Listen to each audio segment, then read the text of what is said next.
पुष्पा दीदी, सिंधु दीदी है हमारी, ये शारदा दीदी, ये हमारी नंदा। यहाँ मेरे क्लास में पूरी देवियां है, पूरे। तो एक बहुत साथ हम हास्यासन बहुत करेंगे। बहुत बढ़िया, खुशी हुई, बहुत बढ़िया। हमारे महाराष्ट्र के आराध्य दैवत विट्ठल भगवान है। जी हम जी। विट्ठल का स्मरण करते हुए फिर ये करते हैं। चलो चलो, एक बार। हम स्वीटी जी का भी बहुत बहुत धन्यवाद करते हैं, जिन्होंने आपका आज हमको क्लास लेने का दिया। आपका बहुत बहुत धन्यवाद स्वीटी जी। धन्यवाद भैया, धन्यवाद। चल चलो। विठ्ठल विठ्ठल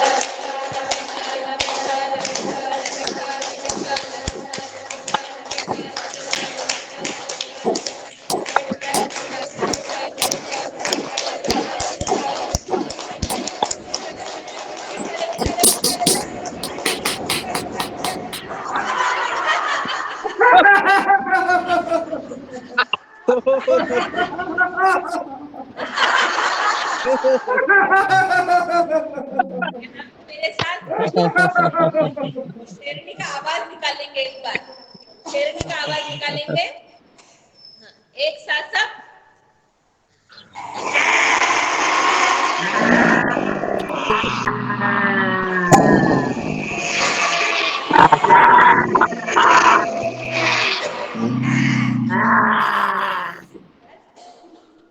और हम बाराखड़ी की एक बाराखड़ी भी भूल जाते हैं, लेकिन हम ह की बाराखड़ी हमेशा याद रखते हैं। तो मेरे साथ आप भी बोले।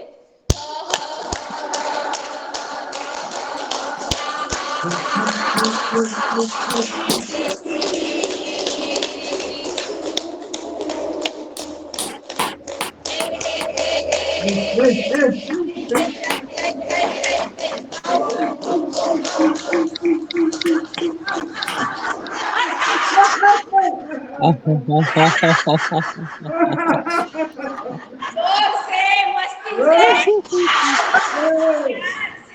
प्यार से, सब एक साथ बोले। गणतंत्र की जय, गणतंत्र की जय।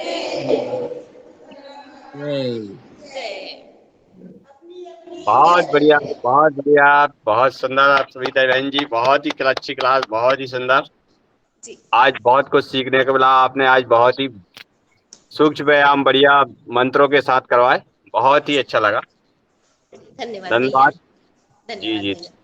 आपके साथ कोई और बहन भी हो जो क्लास लेना चाहे तो उनको भी आमंत्रित से सादर आमंत्रित हैं वो हमारी क्लास में। बिल्कुल बिल्कुल स्वीटी बिल्कुल। बहन जी तो है ही, वैसे स्वीटी बहन जी ने पिछले साल क्लास ली थी, अभी फिर लेंगे वो। जी जी, मैं बहुत मतलब वो कोरोना पीरियड से आपको मतलब ये देखती हूँ, मेरे को पता है, लेकिन मैं मेरा भी ऑनलाइन बहुत बार क्लास चालू था कोरोना पीरियड में। जी। हची बाराखडी सुंदर झाली. हची बाराखडी सुंदर. कौन आहे? धन्यवाद. कौन आहे? प्रणाली आहे. कोणा बोलही है? प्रणाली जी। प्रणाली सिंधुदुर्गहून बोलते आहे. अरे धन्यवाद वाह, आपल्या क्लासला खूप खूप. धन्यवाद धन्यवाद प्रणाली, धन्यवाद। वाव, पंढरपूरच्या विठोबाला आमचा नमस्कार. ओम. नमस्कार, धन्यवाद धन्यवाद धन्यवाद।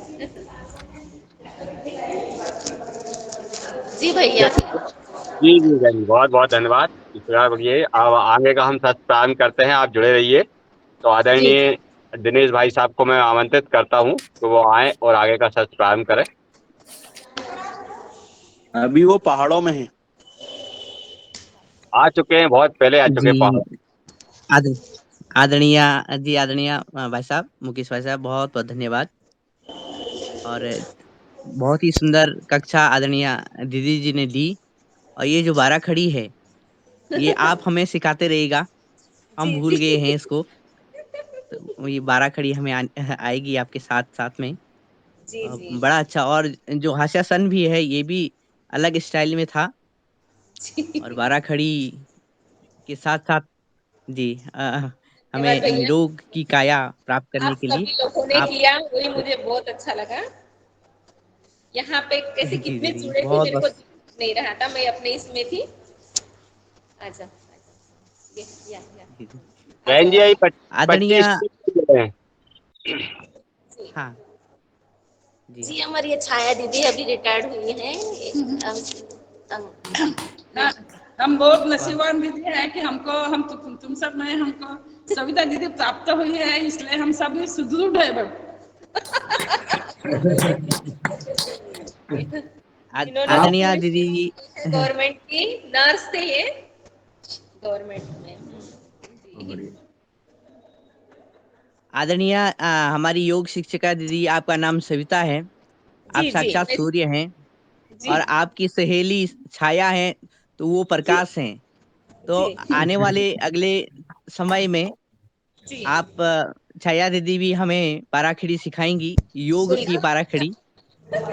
हाँ भैया। जी जी जी, बहुत बहुत स्वागत है आपका, बहुत बहुत अभिनंदन। और जी हमारा आज का 670वां योगाहार दिवस है। इस पर हमने 12 खड़ी के रूप में योग की कक्षा का आनंद लिया, उसको अंगीकार किया। और इसी कड़ी में आज हम प्राकृतिक और जैविक खेती के इस दूसरे सत्र में, पहला सत्र योग का हुआ, दूसरा सत्र योग अपने जैविक खेती और प्राकृतिक खेती पर जी हम जन आंदोलन को कैसे आगे बढ़ाएं, इस पर चर्चा है। जी कल और परसों हमने देखा कि सदन में हमारे किसान भाई आए थे, जिन्होंने की खेती के क्षेत्र में बहुत अपनी तरफ से वो स्वयं में जन आंदोलन थे और जैविक खेती को, प्राकृतिक खेती को, स्वास्थ्य को आगे बढ़ाने के लिए बहुत कार्य किया, बड़ी तपस्या करी। उसी तरह से इस मंच पर उपस्थित सभी उपभोक्ता जन, किसान जन अपनी अपनी तरफ से मशक्कत कर रहे हैं, खेती के लिए कार्य कर रहे हैं। और ये आगे, और केवल खेती ही नहीं, कैसे स्वास्थ्य से आगे बढ़े, स्वस्थ हम रहें, इस पे मंथन करते हैं, चिंतन करते हैं।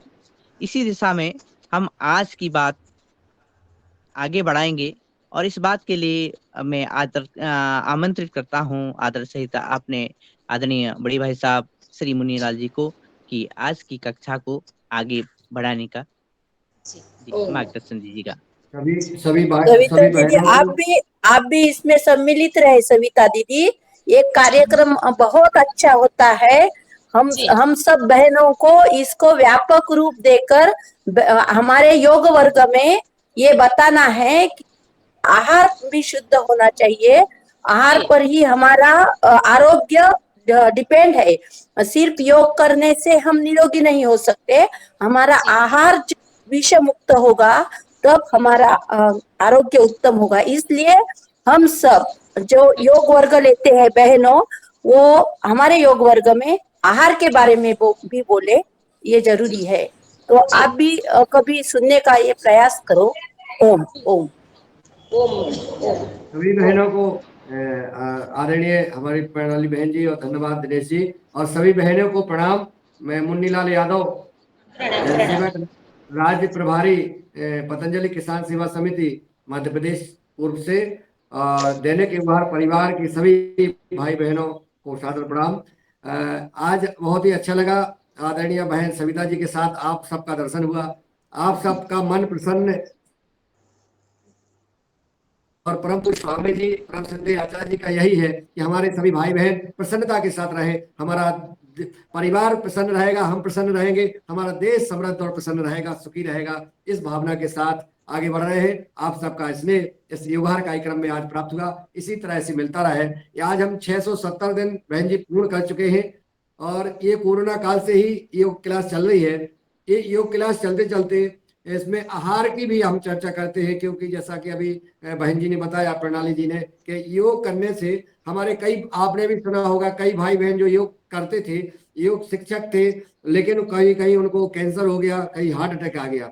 तो सवाल उठने लगे कि भाई योग करते थे, उन्हें हार्ट अटैक कैसे हो गया? योगी को हार्ट अटैक हो ही नहीं सकता है, कैंसर कैसे हो गया, ये बीमारी कैसे हो गई? उसका कारण ये रहा है कि हमने योग किया, लेकिन जब योग करने के बाद सुबह हम गए, रसोई में गए, तो वहां पर हम जो है, जो केमिकल रासायनिक सब्जियां हैं, अनाज है, वो लेके आए। इसलिए जो है ये स्थिति बनी। तो आज हमारा प्राकृतिक जैविक खेती का जन आंदोलन कैसे बने, हम सब बहनों का इसमें विशेष सहयोग चाहिए। बहनों का विशेष योगदान हर क्षेत्र में, चाहे देश की आजादी हो, चाहे कोई भी विषय हो, उसमें बहनों का पहला स्थान रहा है। इसलिए मैं निवेदन करूंगा इस मंच के माध्यम से कि हमारी सभी बहनें इस प्राकृतिक खेती को जन आंदोलन कैसे बनाए, इसमें सहभागी बने और सहयोग करें, आगे आए। जी, मैं आज हमारे बीच इसका कुछ दिन पहले हमने ये आंदोलन की बात कही थी, इसमें हमारे इसमें विभिन्न साथियों के सुझाव आए थे कि हम इस प्राकृतिक जैविक खेती को जन आंदोलन कैसे बनाएं। इस पर सुझाव भी आए थे और अपने अपने कुछ हमारे भाई बहनों के सुझाव रह भी गए थे।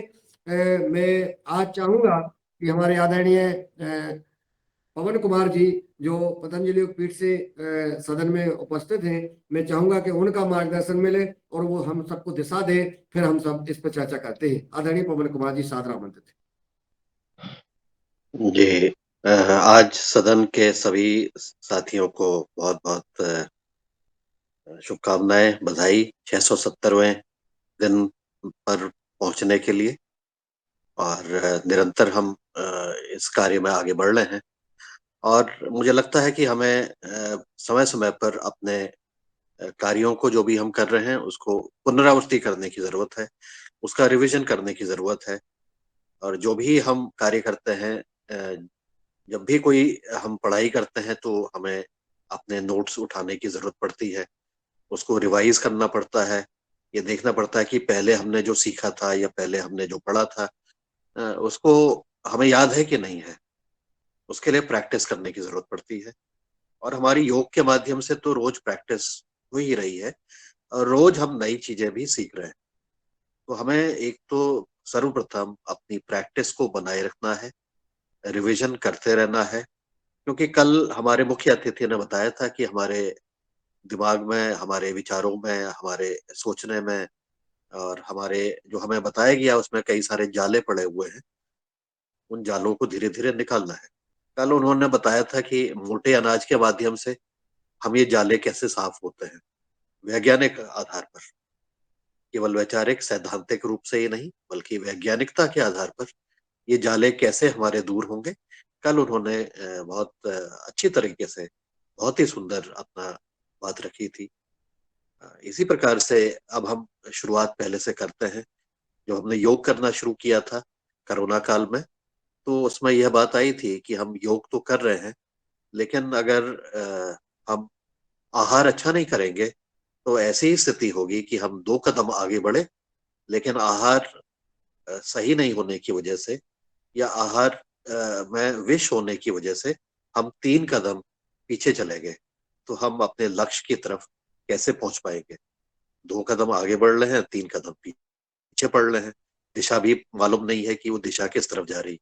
तो हमारा जो लक्ष्य है वहां तक के हम कभी भी नहीं पहुंच सकते हैं। और इसीलिए इस योगाहार, योग और आहार शब्द का की शुरुआत हुई थी।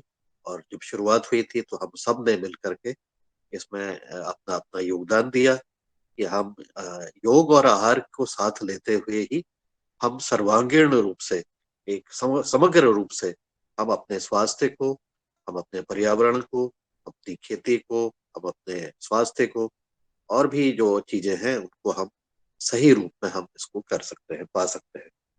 तो ये हो गई हमारी एक बात कि हमारे योग और आहार का शुरुआत कैसे हुई। विशेषकर हमारे साथ आज जुड़ी हुई बहुत सारी जो बहनें हैं उन्होंने आज योग भी कराया, शायद वो सुन भी रही होंगी, तो उनके लिए भी ये था कि हम शुरुआत कैसे करें।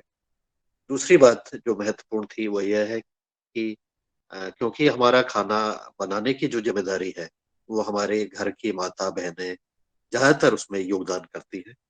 तो हमारे घर में थाली कैसे हो, क्या हमारे घर की थाली जैविक है, क्या हमारे घर की थाली विष मुक्त है, क्या हम सही मात्रा में, मतलब जो भोजन है वो सही आ रहा है कि नहीं आ रहा है।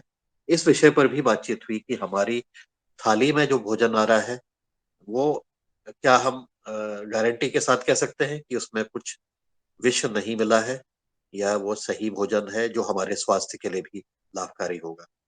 तो इस विषय पर भी हमने बहुत सारी बातचीत की और फिर धीरे धीरे इस विषय पर भी चर्चा हुई कि जो हम भगवान को प्रसाद चढ़ाते हैं भगवान के जब हमारे नवरात्रि होती है तो उसकी थाली में भी क्या हमें भगवान को जो अर्पण करना है कम से कम उससे तो शुरुआत करें और अपने भोजन को विष मुक्त बनाने का, भगवान को जो चढ़ाएं कम से कम वो तो उसमें तो विष नहीं होना चाहिए, क्योंकि हम पूरी श्रद्धा के साथ पूरे अपने जितनी भी हमारी अंदर की भावनाएं होती हैं उसके आधार पर ही हम आगे भगवान को भी अर्पित करते हैं।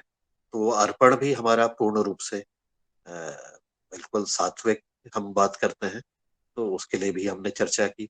और इसी प्रकार से अन्य विषयों पर कि हम अगर मेरे पास जमीन नहीं है तब मुझे क्या करना चाहिए, अगर हमारे पास बहुत छोटी सी जगह है तब भी हम कुछ चीजें तो कम से कम अपने गमलों में, कुछ चीजें अपने किचन गार्डन में या अपने और वाटिका है उसके माध्यम से पोषण के आधार पर हम कुछ न कुछ करने का प्रयास करें। तो ऐसी कई चीजों की हमारी शुरुआत हुई थी, ये शुरुआती दौर की जो बातें हैं, और इससे फिर बढ़ते हुए हम बहुत सारे विषयों पर हमने अपनी इस यात्रा को इस यात्रा में चले हैं, इस योगाहार यात्रा में चले हैं, और हमने बहुत सारी चीजों के ऊपर जो लोग आगे बढ़ना चाहते थे वो बढ़ चढ़ करके आगे बढ़ करके उन्होंने अपनी खेती में भी, अपने खेती से होने वाले विभिन्न कार्य हैं उसके बारे में भी चर्चा करके उसको अपना अपने आसपास, अपने स्वयं के लिए, पहले अपने परिवार के लिए, फिर हो सकता है बेचने के लिए, और भी तरीके से लोगों को लाभान्वित करने का प्रयास किया है। तो ये हमारी यात्रा बहुत ही संक्षेप में मैं बता रहा हूँ। और हमारे खेती और भोजन के विभिन्न आयामों के ऊपर हमने चर्चा की। हमने भोजन के को आध्यात्म के साथ भी जोड़ते हुए चर्चा की, भोजन को उसकी प्राकृत हमारी जो प्राचीन हमारी सभ्यता है, संस्कृति है, उसके साथ जोड़ने का के ऊपर चर्चा की। और यह हमने देखा कि वाकई में भारत की जो कृषि व्यवस्था थी, कृषि परंपरा थी, और जो ऋषि परंपरा थी, और उसके साथ जुड़े हुए विभिन्न घटक जो थे जिसमें एक दूसरे से लोग एक दूसरे से जुड़े हुए थे, विभिन्न व्यवस्थाएं एक दूसरे की पूरक थी, वो जब तक के वो व्यवस्थाएं रही तब तक के तो हमारी खेती में बहुत सुंदर तरीके से कार्य हुआ। लेकिन जैसे ही वो व्यवस्थाएं टूटनी शुरू हुई या तोड़ने का उनको प्रयास किया गया, तो हमारे कृषि में भी और हमारी खेती में भी, हमारे विचारों में भी, हमारे सामाजिक संरचना में भी, और हमारे भोजन में और हमारे स्वास्थ्य में भी बहुत सारी गिरावट देखने को मिली। और ये पतन हुआ, ये गिरावट ही नहीं है, पतन। हम पतन की तरफ बढ़ रहे थे। लेकिन हमें लगता है कि जब हमने इसको एक समग्र रूप से देखने का प्रयास किया है, जैविक खेती को और योग को और उसके साथ जुड़ी हुई बहुत सारी अन्य चीजों को भी जब हमने साथ मिलकर के एक दूसरे से समग्र रूप से इसको देखने का प्रयास किया है, तो निश्चित रूप से एक नई चेतना हमारे मन में आई है। और उस चेतना के आधार पर हमें लगता है कि हम मैच्योर हुए हैं। हमारा ये सारा जो भी समूह है, जितना भी हमारे योगाहार परिवार है, उसमें से जुड़े हुए हमारे साथी जो निरंतर जुड़ते हुए हैं, वो अपना अगर हम लोग स्वयं अपना अपना मूल्यांकन स्वयं करें, तो हमें लगता है कि हमारे अंदर एक मेच्योरिटी आई है, हमारे अंदर एक नई ऊर्जा और नई क्षमता विकसित हुई है, अपने सोचने की क्षमता में, कार्य करने की क्षमता में, दूसरों के साथ वार्तालाप करने की क्षमता में, और बहुत महत्वपूर्ण है कि एक दूसरे को सुनने की क्षमता और एक दूसरे से सीखने की क्षमता। तो ये धीरे धीरे हमने अपने अंदर में कुछ मैंने परिवर्तन देखे हैं, और इस जर्नी पर हम आगे बढ़ रहे हैं, और इस तरह से हम निरंतर आगे बढ़ते जा रहे हैं। और ये लगता है कि समय समय पर हमें अपना जो कार्य हम कर रहे हैं उसका हम रिवीजन करना जरूरी है, उसको हमें रिवाइज करना है कि हमने अभी तक के क्या सीखा, हमने उसमें से जो सीखा उसमें से कितना हम क्रियान्वित कर पा रहे हैं, कितना हम इम्प्लीमेंट कर पा रहे हैं। उस इम्प्लीमेंट अगर कर रहे हैं तो उसमें अनुभव क्या आ रहे हैं। हर बार जब इम्प्लीमेंट करते हैं, क्रियान्वित करते हैं, तो दोनों तरह की चीजें होती हैं, कहीं पर हमें सफलता मिलती है, कहीं पर आंशिक मिलती है, कहीं पर नहीं मिलती है, लेकिन हमारे अनुभव हमें मिलते हैं। जो भी हो, जो भी स्थिति हो, उसके अनुभव मिलते हैं। इस अनुभव का हमें आदान प्रदान करते रहना चाहिए। ये हमारे लिए बड़ी महत्वपूर्ण मुझे लगता है कि हमें समय समय पर जो भी अंतराल हो उस पर हम अपने अनुभवों का आदान प्रदान करें। और इस विषय पर ही शायद आज हमने यह चर्चा जो रखी हुई है, इसी पर रखी हुई है कि हमारे साथी बहुत दिनों से हमारे जो साथी हैं उनको जब हमारी बातचीत हो रही है तो बहुत सारे साथी को अपनी बात बोलने का अवसर नहीं मिल पा रहा है, तो हम सबकी बात सुने और आवश्यक हो तो इस सत्र को हम आगे भी चलाएं और सब लोग अपनी अपनी बात कहें, अपने अनुभव सुनाएं और अनुभव आधारित हम जब एक दूसरे के साथ वार्तालाप करते हैं, मुझे लगता है कि उसका फायदा सबको होता है, क्योंकि यद्यपि अनुभव सबके व्यक्तिगत है लेकिन उससे हम सब मिलकर के कुछ और सीख सकते हैं और उसको लेकर के हम आगे बढ़ सकते हैं। तो आज इतना ही मुझे कहना है। और इसके साथ ही एक और चीज जो थी, कल रंजना जी के पिताजी का स्वर्गवास हुआ और उसकी हमें देर से जानकारी मिली यद्यपि, लेकिन फिर भी आज हम इस सदन के माध्यम से 2 मिनट का हम मौन रख के उनकी दिवंगत आत्मा एक करें। यद्यपि उनके साथ हमारी मुलाकात नहीं हुई है, लेकिन रंजना जी हमारे साथ तो निरंतर जुड़ती रहती है और उनके साथ ऐसा हुआ तो उनको भी शक्ति दे इसको इससे उभरने के लिए। तो इसके लिए मुन्नीलाल जी से अनुरोध है कि इस सत्र को इस श्रद्धांजलि के साथ हम आगे बढ़ाते हुए अपने विचारों को फिर हम आगे चर्चा करेंगे। धन्यवाद, नमस्कार, प्रणाम। धन्यवाद आदरणीय पवन सर जी। जैसा कि आपने आज हम सबको दिशा दी है कि हमने अभी तक क्या किया, इसकी समीक्षा हमें अवश्य करना चाहिए और जो हमने अनुभव प्राप्त किया है हम सभी सदन का अनुभव सुनेंगे और हम जैसे ही जो है हमारा सदन का अंत में हम श्रद्धांजलि सभा करके और इस कार्यक्रम को आज हम समापन करेंगे। हमारी आदरणीय बहन रंजना जी कल जब यू क्लास में थी उस समय उनके पास फोन आया कि पिताजी की तबीयत खराब है और इनको बताया नहीं गया। उनका 3 बजे रात में स्वर्गवास हो गया था, लेकिन परिवार में इनको ये कहा गया कि आपके पिताजी की तबीयत खराब है, घर आ जाओ। ये जब क्लास चल ही रही थी उस समय इनका व्हाट्सएप फोन आया कि भैया हम पिताजी की तबीयत खराब है, हम गाँव जा रहे हैं, अब आप जो है संचालन करते रहिएगा। मैंने कहा जी। तो जब ये रास्ते में इनको फिर कहीं मालूम पड़ गया होगा तो बीच में हमें जानकारी मिली, मैंने फोन लगाया कि तो उन्होंने कहा कि पिताजी हमारे चले गए। तब हमने वो मैसेज डाला और चूंकि एक परिवार हमारे परिवार के बीच से हमारी बहन या भाई जिनके परिवार के सदस्य जाते हैं तो हमारा परिवार है और हम जो आत्मीयता के साथ अपने संबंध बनाए हुए हैं तो हम श्रद्धांजलि सभा सभी लोग करेंगे। इसके पहले हम सदन से चाहेंगे कि जैसा आदरणीय पवन सर जी ने मार्गदर्शन दिया है कि हमने अभी तक युवाहर कार्यक्रम से क्या पाया, हम क्या चाहते हैं या और क्या सुझाव रहेंगे, हमको इसको जन आंदोलन बनाना है। कल मैं बताना चाहता हूँ और चूंकि जब एक बात चल ही रही है तो मैं थोड़ा सा शेयर करना चाहता हूँ अपनी बात। जब मध्य प्रदेश में यहाँ उपचुनाव थे उस समय माननीय शिवराज सिंह जी चौहान जी विभिन्न विभिन्न जगह आए, अपन ने पतंजलि परिवार की ओर से उसमें सहयोग किया और उससे प्रभावित होकर के माननीय शिवराज जी परम पूज्य स्वामी जी परम सिद्ध आचार्य जी के पास पतंजलि पीठ पहुंचे। वहाँ फेस 1 में सारे व्यक्तियों के साथ हमारे मध्य प्रदेश के जो भी व्यक्ति थे वहाँ, चाहे वो गुरुकुल के बच्चे हों, चाहे आचार्य कुलम के हों, चाहे सन्यासीगण हों, चाहे ब्रह्मचारीगण हों, चाहे कोई भी, सभी को बुला करके मध्य प्रदेश के जो भी थे वहाँ पतंजलि परिवार में वैज्ञानिक सभी को बुलाया, उनके साथ बैठक की। बैठक में जो यहाँ से प्रस्ताव रखे गए कि प्राथमिक और माध्यमिक शालाओं में योग शिक्षक की भर्ती हो, योग का पीरियड लगे और योग आयोग का मध्य प्रदेश में गठन हो, वह उन्होंने शिवराज जी ने माना और मान करके अभी परम पूज्य स्वामी जी का जब भोपाल पदार्पण हुआ उस समय चर्चा हुई और उन्होंने योग आयोग के चेयरमैन हमारे पतंजलि परिवार के ही हमारे आदरणीय वेद प्रकाश शर्मा जी को चेयरमैन बना दिया। तो ये योग आयोग मध्य प्रदेश में अपने परिवार के बीच में आ गया है। अपने परिवार के सदस्य जो हमारे योगाहार कार्यक्रम में चीफ गेस्ट के रूप में आदरणीय वेद प्रकाश शर्मा जी आए थे, उनको योग आयोग का अध्यक्ष बना दिया है। हमारे डॉक्टर पुष्पांजलि शर्मा जी जो ये पतंजलि योग समिति की राज्य प्रभारी है, उनके हस्बैंड हैं वो और हमारे भारत स्वाभिमान के संचालक संरक्षक है। तो एक उपलब्धि इस योगाहार कार्यक्रम में ये आई है। दूसरा, अभी कल जब परम पूज्य स्वामी धीरेन्द्र शास्त्री जी, कृष्ण शास्त्री जी ने कल रात में 8 बजे सनातन धर्म की रक्षा कैसे हो, समृद्ध भारत बनने में हमारी क्या भूमिका रहेगी, आम जनमानस की क्या भूमिका रहेगी, इस पर संवाद किया। उसमें एडवोकेट को बुलाया, डॉक्टरों को बुलाया, समाज सेवियों को बुलाया, सबके सुझाव लिए कि, और उन्होंने कहा है कि हर महीने हम जो है हर जगह जहां भी वो करेंगे वहां एक ऐसी आम सभा करेंगे, सबके विचार लेंगे कि हमारा भारत समृद्ध कैसे बने।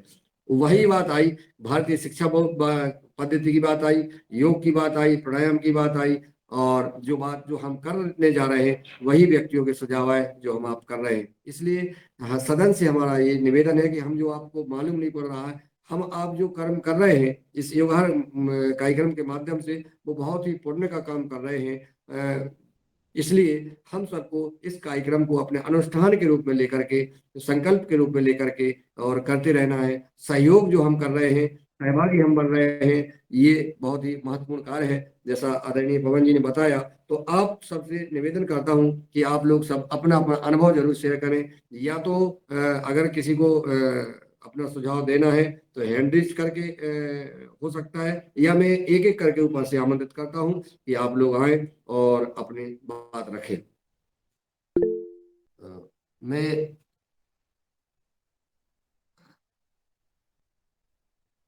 नीचे से चलिए, हैंड रेज है अभी प्रणाली मराठी जी का। जी प्रणाली बहन जी, आप अपनी सुझाव देना चाहती हैं, आप सादर आमंत्रित हैं। मेरे घर में आज कार्य है इसलिए मैंने हैंड रेस किया, जरा व्यस्तता है इसलिए। मेरे मन में एक विचार आया कि बहुत दिन पहले मैं जब योगा का ये संचालन करती थी हमारे तहसील में, तो मैं लिखती थी, ये वार्ता देती थी पेपर में। तो वो ये विचार मेरे मन में आया कि हम सब इतने ऊर्जावान हैं भाई बहन कि हमारे मन में जो विचार आते हैं तो हम लिखेंगे, तो लिखकर भी बहुत प्रचार हो जाएगा। आपने जो जन आंदोलन की बात आपकी सदन में हो रही है, इसलिए लिखेंगे। और हमारे यहाँ ये स्थानीय पेपर होते हैं, उनमें जो इस योगाहार के बारे में थोड़ा थोड़ा लिख कर देंगे तो इसका प्रचारण बहुत ज्यादा होगा। ये विचार मेरे मन में आया। और फेसबुक, ट्विटर आदि पर भी हम हमारे विचार, स्वामी जी बोलते हैं कि अच्छे विचारों का प्रचार प्रसार इसी के माध्यम से किया जाए तो बहुत ज्यादा प्रचार प्रसार होगा। तो हम ऐसी टिप्पणी लिख कर आहार के बारे में और ये विषय मुक्त कृषि के बारे में लिखेंगे तो जरूर ही ज्यादा से ज्यादा प्रचार हो जाएगा, ऐसा मेरे मन में विचार आया। क्योंकि मैं भी थोड़ा सा लिखती थी पहले पहले, तो ये एक अच्छा लगा मुझे। ओम। जी जी इतना धन्यवाद। ही। जी धन्यवाद आदरणीय प्रणाली बहन जी, आपने अपने विचार रखे कि हम सबको अपने अपने स्तर से पेपरों में, समाचार के माध्यम से यह प्राकृतिक जैविक खेती के बारे में बताना चाहिए, लिखना चाहिए, सोशल मीडिया पर भी लिखना चाहिए। सब भाई बहनों ने सुना, निश्चित है कि हमारे भाई बहन इस पर गौर करेंगे। और हमें आदरणीय हमारे बाबला जाट जी इस सदन में उपस्थित हैं, मैं उनको साथ सम्मान के साथ, विनम्रता के साथ आमंत्रित करता हूं कि वो आए और अपनी बात रखें। आदरणीय भ्राता जी, ओम राम राम। ओम सर, सभी को राम राम। मैं सुमेर सिंह बावड़ा जाट। और सर जी, मैं हाथ इसलिए खड़ा किया था कि अभी पिछले महीने का मेरे को हिसाब बनाना है, उसकी जल्दबाजी है अभी, क्योंकि कल हिसाब जाएगा मेरे यहाँ से। और मैं 5 तारीख को मंसूरी के लिए आ रहा हूँ, देहरादून आऊंगा।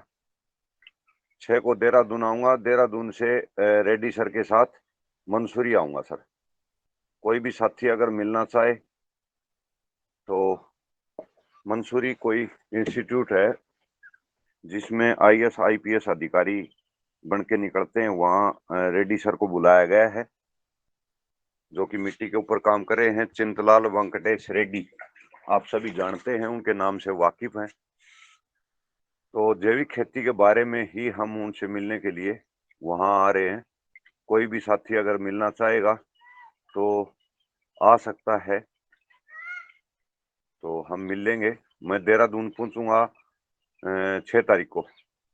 तो मेरा थोड़ा भागा दौड़ी है, इसलिए शेड्यूल व्यस्त होने की वजह से मैं माफी चाहूंगा कि मैं बीच में मीटिंग को भी छोड़ रहा हूं अभी। और ये चीज थोड़ा सा मैं बताना चाहता था कि किसान साथी जो है ना, धीरे धीरे करके उस चीज को अगर आगे बढ़ाएंगे ना, तो हमारा स्वास्थ्य लाभ भी रहेगा, धरती माता भी शुद्ध और स्वस्थ रहेगी, और आने वाले भविष्य के लिए हम एक अच्छी धरती माता छोड़ के जाएं। हमारा ऐसा मानना, ऐसा हमारा संकल्प, और ये हमारा एक कार्य जो हमारे बुजुर्गों ने हमारे लिए एक अच्छी धरती माता दी थी, लेकिन उतनी तो नहीं दे के जा सकते, क्योंकि हमने ज्यादा रसायन डाल के उसको खराब कर दिया है। और खराब करने में टाइम नहीं लगता, उसको अगर सुधार करते हैं तो उसमें काफी साल लग जाते हैं। खराब करने में तो महीना ही लगता है, लेकिन उसको सुधार करने के लिए सालों लग जाते हैं। तो ऐसा मेरा मानना है और हकीकत भी है। तो मैं सदन से माफी चाहूंगा कि आज पूरा टाइम मैं सदन को दे नहीं सकता। ओम सर, टाइम देने के लिए बहुत बहुत धन्यवाद आदरणीय सुमेर सिंह जी। आपने महत्वपूर्ण सुझाव दिया है कि हमारे माता पिता पूर्वजों ने जो हमें धरती माता जिस रूप में दी थी, हमारा कर्तव्य बनता है कि हम वैसी ही धरती माता को सौंप के जाए। क्योंकि जैसा हमें कोई रूम देता है, कोई प्लॉट देता है, कोई बर्तन देता है, तो हम उसको साफ करके वैसा ही उसको मतलब वापस करते हैं। जो हमें जैसा देता है हम वैसा ही वापस करते हैं। इस धरती माता को हमें बहुत शुद्ध दिया था, स्वच्छ दिया था। आज हमने उनको केमिकल युक्त बना दिया, रासायनिक बना दिया। हमको पुनः वापस धरती माता को स्वच्छ करना है। बहुत बहुत महत्वपूर्ण सुझाव मार्गदर्शन आपने दिया, सदन ने सुना। आपको बहुत बहुत साधुवाद। और हमारे बीच में आदरणीय राजश्री कुशवाहा जी हैं। अगर वो मेरी आवाज आप तक पहुंच रही है तो आप अनम्यूट करके अपनी बात रख सकती हैं। जो भी आपके मन में विचार हो, आप अपनी बात रख सकती हैं। आदरणीय अनूप बिश्नोई जी, आप सादरा मंत्र थे। आप भी अपना सुझाव सदन में रख सकते हैं। आप अपना अनुभव भी शेयर कर सकते हैं। आप अपनी बात रख सकते हैं। आदरणीय भुवनेश्वर राय जी, आप सादर आमंत्रित हैं। और हमेशा इस योगा कार्यक्रम में आपका जो सहयोग रहा, किसानों का मार्गदर्शन मिला है आपका, उसके लिए कोई भूल नहीं सकता है। आप सादर आमंत्रित हैं। धन्यवाद आदरणीय मुन्नीलाल जी। सबसे पहले आज इस योगाहार क्लास में उपस्थित सभी महानुभावों का मैं हृदय से अभिनंदन करता हूं कि सब लोग सुबह सुबह अपनी जो मुख्य ऊर्जा है, जैसा कि माना जाता है कि पूरे दिन में अपने शरीर का ऊर्जा जो है जिस तरह से सुबह रहता है उस तरह से शाम को नहीं रहता, धीरे धीरे कम होता जाता है। तो उस परिप्रेक्ष्य में भी जो सुबह के काम हैं, जो 2.5-3 घंटे हम सब लोग इसमें लगाते हैं, निश्चित रूप से ये अपने लिए भी और समाज के लिए भी बड़ी अच्छी बात है। हो सकता है कि बहुत से लोग इस समय को थोड़ा सा ऐसे दाएं बाएं करके निकाल देते होंगे, लेकिन हम लोग अपने कार्यों में, कुछ बातचीत में, कुछ अपने योगा के कार्यक्रमों में लगा करके इस काम को आगे बढ़ा रहे हैं। और निश्चित रूप से मेरा मानना है कि जितने लोग भी इस काम में लगे हुए हैं, काफी लोग लगे, निश्चित रूप से देखने में जरूर कम लगता है कि यहाँ आज 30 लोग हैं, आज 40 लोग हैं, लेकिन वो कभी कोई जुड़ता है, कभी कोई जुड़ता है, कभी किसी कारण से कोई नहीं रहता है, लेकिन ये बहुत बड़ा एक परिवार बना हुआ है और निश्चित रूप से इससे काफी बेनिफिट हुआ है। जो लोग बराबर जुड़ते हैं, जैसा कि आदरणीय पवन सर ने बोला, निश्चित रूप से मुझे तो लगता है कि कोई ऐसा व्यक्ति नहीं है कि अगर कहीं खड़ा करा दिया जाए उसको, तो अब कहीं जैविक खेती पर बात करना हो, कहीं किसी सामाजिक संस्थाओं के बारे में बात करना हो, इतना अपार अनुभव मिला है जिसका वर्णन किया नहीं जा सकता। जहां तक और कार्यक्रमों की बात है, कैसे इसको जन आंदोलन बनाया जाएगा, जन आंदोलन बन चुका है। अब वो समय बहुत कम है कि ये एक समय था कि जैविक खेती के बारे में बहुत जो या तो जैविक के क्षेत्र में जो काम करते थे वो जानते थे, या अगर जिनके साथ कोई उस तरह का व्यक्ति रहता था वो लोग जानते थे। हम लोग खुद केमिकल में नौकरी करते थे और जैविक के बारे में जब चर्चाएं होती थी तो बहुत वैसे किनारे कर देते थे, उस पर कोई विशेष चर्चा नहीं करते थे। लेकिन आज देखिए कोई ऐसा व्यक्ति नहीं है जो, चाहे वो केमिकल के भी लोग हैं, मेरे तमाम साथी केमिकल में काम करते हैं, उन लोगों से मेरी बात होती है, वो लोग भी कहते हैं कि अब हम लोग भी मीटिंग में जा रहे हैं तो इस पर चर्चा किया जा रहा है कि आप जो है अंधाधुंध प्रयोग ना करिए, अनियंत्रित न होइए, कोई ऐसा फर्टिलाइजर न ज्यादा डालिए जिसका मिट्टी में असर हो। पहले चर्चाएं होती थी कि आप 1 बोरी के बजाय 2 बोरी डालिए, अब चर्चाएं हो रही हैं कि जितना जरूरी है उतना ही डालिए। ऐसे केमिकल का प्रयोग करिए जो जिसका प्रभाव बहुत कम दिनों पर पड़ रहा है। और अब कंपनियां धीरे धीरे प्रयास भी करने लगी कि किस तरह के ऐसे केमिकल पेस्टिसाइड का प्रयोग किया जाए कि जिसका असर बहुत कम दिनों तक रहे। तो इस पर भी ये लोग काम करना शुरू कर दिए। ये सब जन जागरूकता का ही परिणाम है।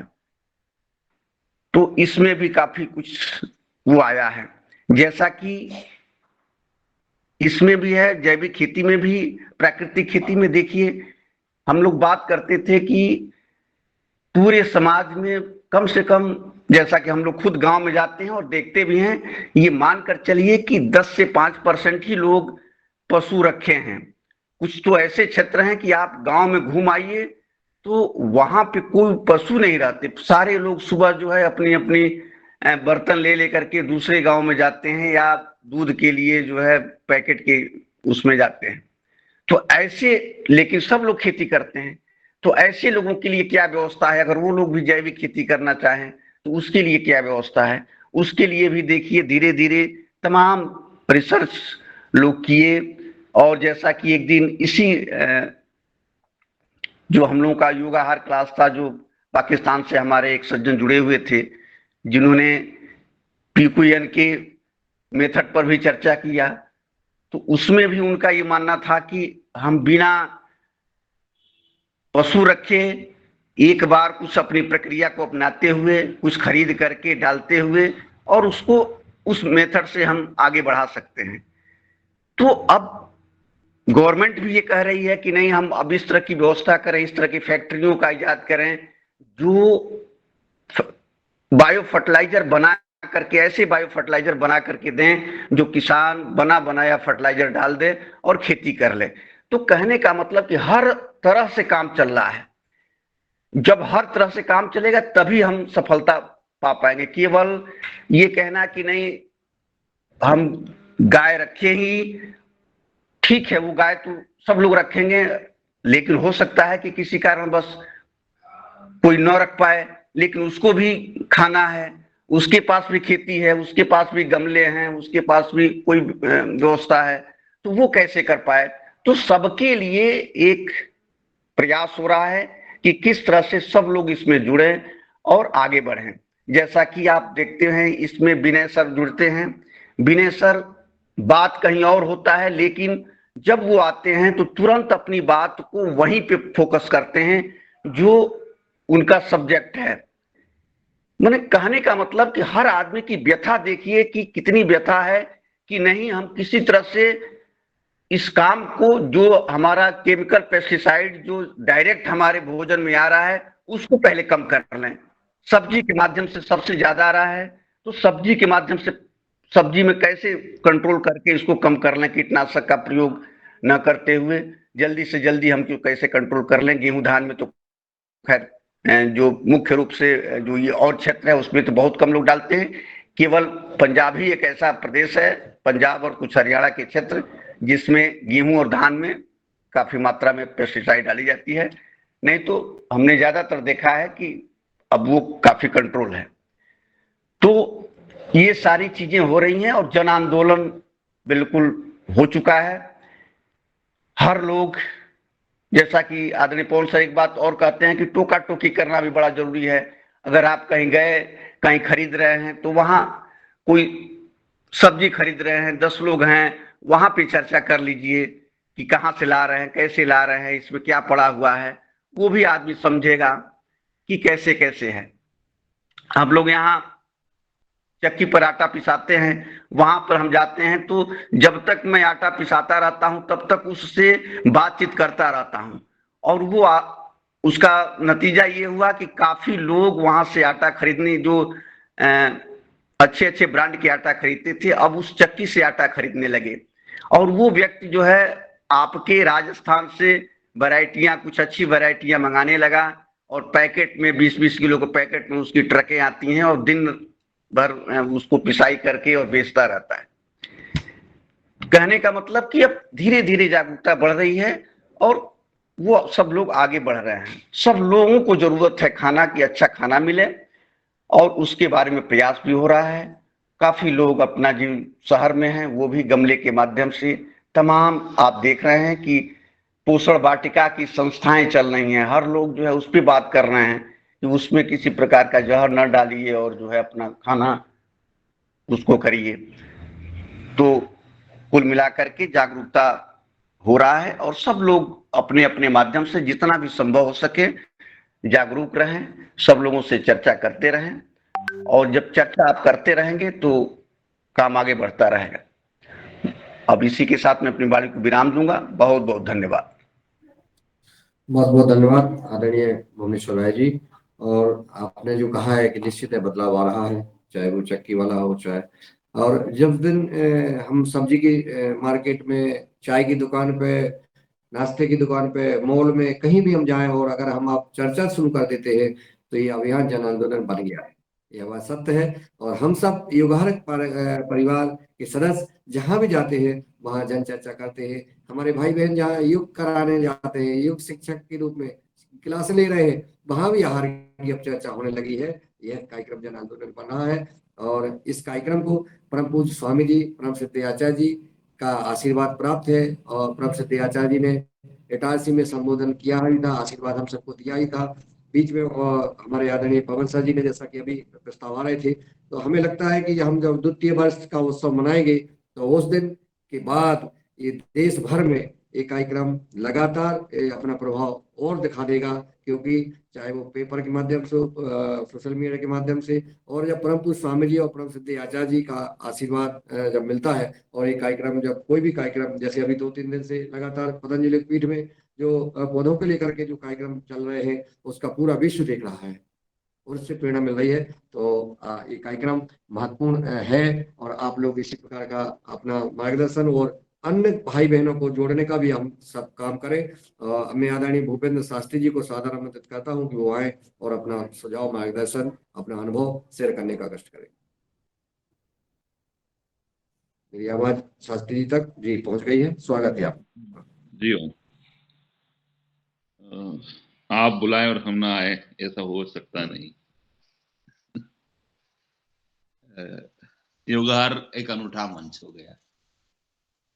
आज के इस सदन में उपस्थित समस्त देश श्रेष्ठ, वरिष्ठ, कनिष्ठ सभी बंधुओं को सादर, बहनों को प्रणाम। मैं अभी विचार कर रहा था कि ये जो यात्रा है बड़ी लंबी हो रही है और मेरे हिसाब से सतत चलना ही चाहिए, और इसकी चर्चा के बारे में प्रणाली बहन जी ने कहा है कि चर्चा इसकी होना चाहिए, इसका प्रसार होना चाहिए, मीडिया कवरेज मिलना चाहिए।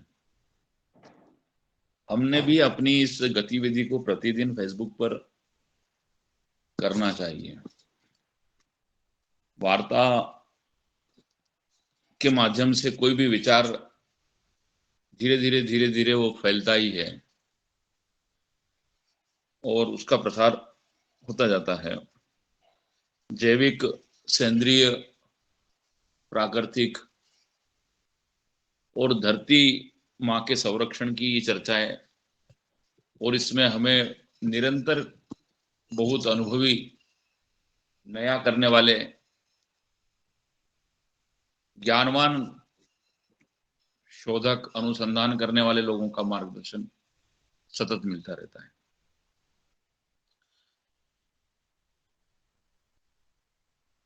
कई बार ये विचार करने में आता है कि ये जो हमारी जो संख्या है ना अभी भी बहुत कम है। बहुत पहले महेंद्र कपूर साहब होते हैं, गीत गायक हैं वो, उन्होंने एक गीत गाया था, गाना जिसे बोलते हैं हम लोग, और उसमें ये था कि बड़ी देर भई नंदलाला, तेरी राह टके ब्रजवाला। और उसमें भी आया था कि पूरा कर दे आज वचन वो गीता में जो तूने दिया,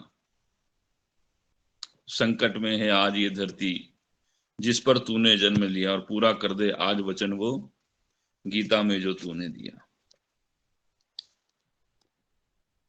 पृथ्वी के ऊपर कई बार कुछ ना कुछ कष्ट आते ही रहते हैं। हम लोगों को जो सबसे बड़ा कष्ट आया कि हमारी देश की जनसंख्या बहुत ज्यादा तेजी से बढ़ी, और हमारे आहार की चिंता को करते हुए हम लोगों ने अपने उत्पादन को बढ़ाने के लिए अंधाधुंध रूप से हमने कीटनाशक और फर्टिलाइजर्स का यूज किया, और इतना डालना शुरू कर दिया कि शायद अब हम लोग हैबिचुअल हो गए, हैबिट में आ गए। मैं प्रतिदिन संकल्प के साथ एक ना एक किसान से ये बात जरूर करता हूं कि हमने जैविक की ओर बढ़ना चाहिए। मेरी बात कोई सुने या ना सुने, लेकिन मैं अपनी बात कहता ही हूं, चाहे कुछ भी हो, हमने प्राकृतिक खेती की ओर जाना चाहिए, हमने जैविक खेती की ओर जाना चाहिए। हम अपनी पूरी फसल से व्यवसाय के लिए अगर कुछ कर रहे हैं तो करें, लेकिन कम से कम अपनी आंखों को देखते हुए हम अपने बच्चों को तो जहर ना खिलाएं, और यदि खिला रहे हैं तो कम से कम धीमा जहर ना खिलाएं, सीधे ही आत्महत्या कर लें। ऐसा मैं कभी कभी तीखे शब्दों में किसान से बात भी करता हूं। आप इनडायरेक्टली फसल के अंदर जहर देते हैं, वो जहर आपके शरीर में जाता है, शरीर में जाने के बाद बीमारी बनती है। आपने 5 लाख की फसल कमाई, 15 लाख रुपए कैंसर में खर्च कर दिए। इससे अच्छा है कि बाजार से 10 रुपए की पुड़िया लाओ और सल्फास की गोलियां खाओ। ऐसा मैं कभी कभी तीखे शब्दों में किसान से कह देता हूँ। कम से कम घर की पूंजी तो खराब नहीं होगी, कर्जा तो नहीं होगा, आने वाली पीढ़ियों के लिए अपनी जमीन तो बचेगी। लेकिन वो सब स्वीकार करते हैं कि हाँ हम जहर डाल रहे हैं, वो स्वीकार करते हैं कि हाँ हमारा मैनेजमेंट खराब है, फिर भी क्या करें, ऐसे करके हाथ पे हाथ धर के शिथिल हो जाते। पिछली बार भी हमने बने सिंह जी और दोनों ने मिलकर 40 गांवों में निर्मल जैविक ग्राम यात्रा की। परिणाम जो चाहिए थे उतने आए नहीं। इसका मतलब कहीं ना कहीं हमारे प्रयास में कोई कमी है।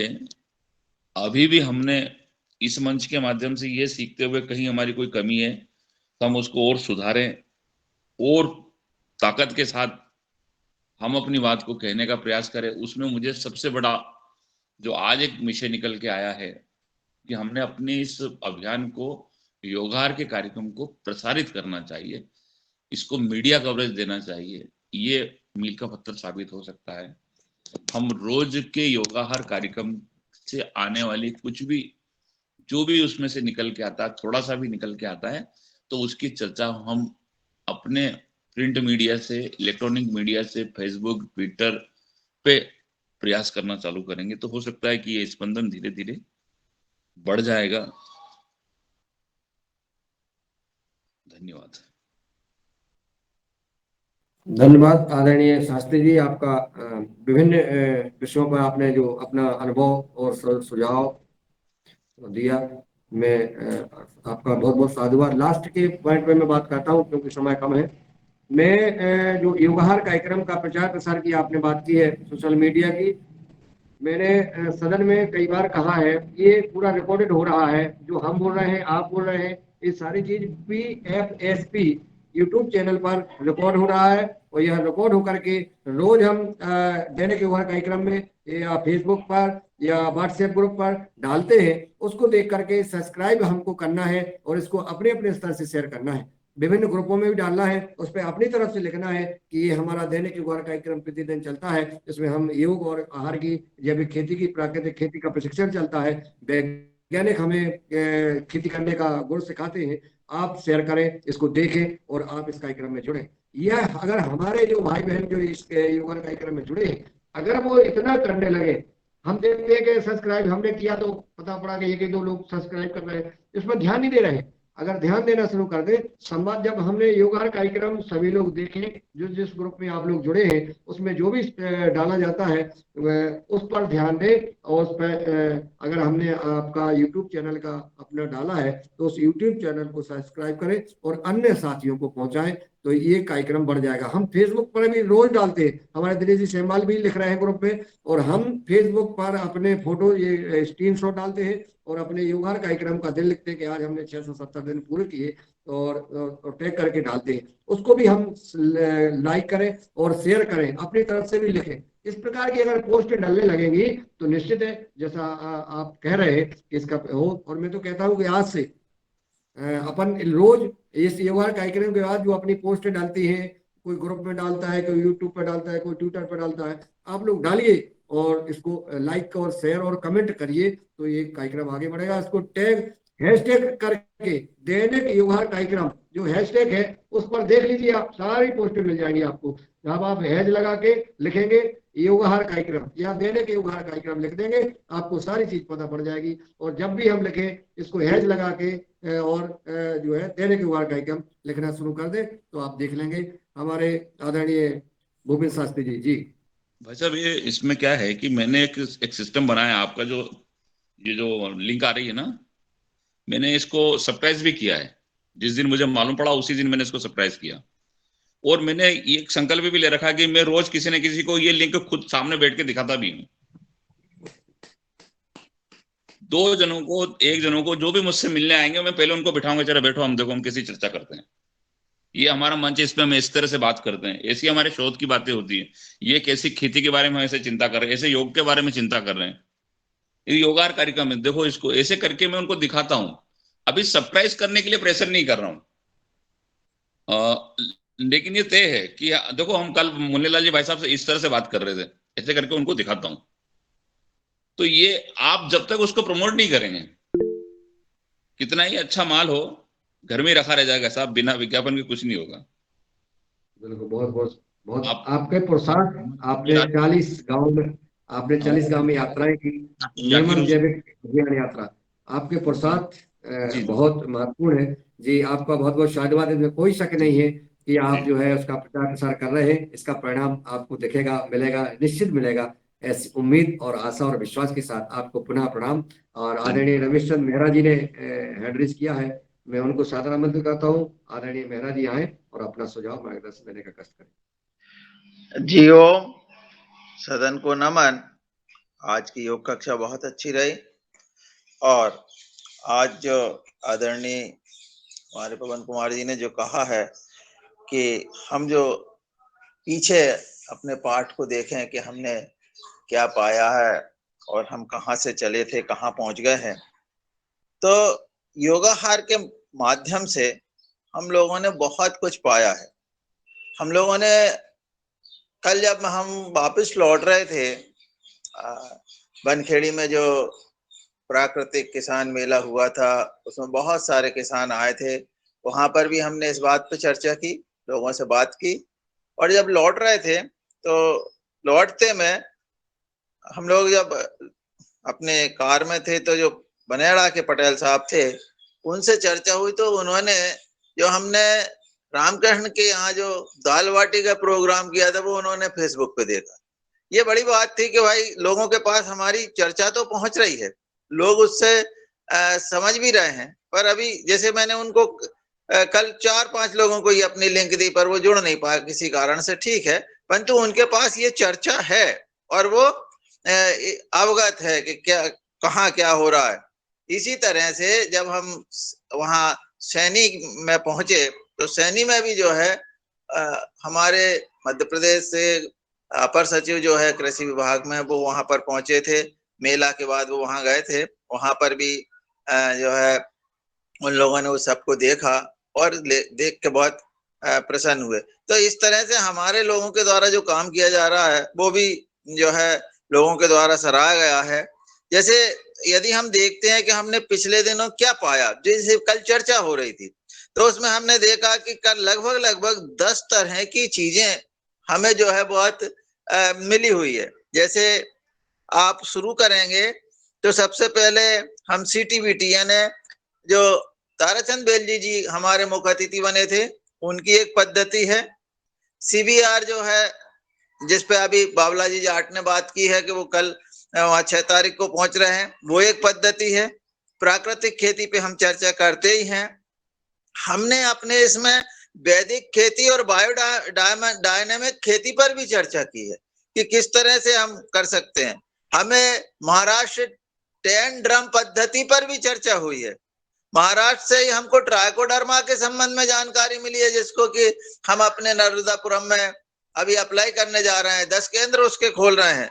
इसी तरह से हाईटेक पद्धति से जो खेती होती है, जो कि वो कहते हैं ये जैविक भी है और जमीन सुधर रही है, उस पर भी हम लोग जो है यहाँ पर करीब 4-5 किसानों के यहाँ वो काम कर रहे हैं। और इसी तरह से हमने देखा कि 4 लेयर फार्मिंग पर भी जो है जो हम लोग यहाँ से किसानों को लेकर के गए थे, जबलपुर से भी आदरणीय भगवान दास जी लेकर के गए थे सागर, उस पद्धति को भी हमने समझा है। और फिर अभी बाद में आसिफ अली जो आए थे पाकिस्तान से, उनकी कुदरत खेती, इन सब के संबंध में हमारे मुख्य अतिथियों ने अलग अलग बातें बताई, परंतु सबका आधार एक है कि मिट्टी को सुधारो और रसायन से बचो, मिट्टी को सुधारो, रसायन से बचो किसी भी तरह से। तो ये सब चीजें जो है हमने यहीं से सीखी है। आदरणीय भुवनेश्वर राय जी ने हमें वो पोषक तत्वों की भी जानकारी दी कि पृथ्वी को हमारी मिट्टी को किन किन पोषक तत्वों की बहुत जरूरत है और किन की बहुत कम मात्रा में जरूरत, पर वो फसल के लिए बहुत जरूरी है। तो इस तरह से जो भी बंधु इससे जुड़े हैं उनको निश्चित रूप से काफी लाभ हुआ है। वो अब अपने इन पद्धतियों के माध्यम से यदि वो जुड़े रहे हैं तो लोगों को अपने विचार अच्छी तरह से और वैज्ञानिक मतलब तथ्यों के साथ प्रस्तुत कर सकते हैं। ये हमें इससे उपलब्धि हुई है। जी ओम, सदन को नमन।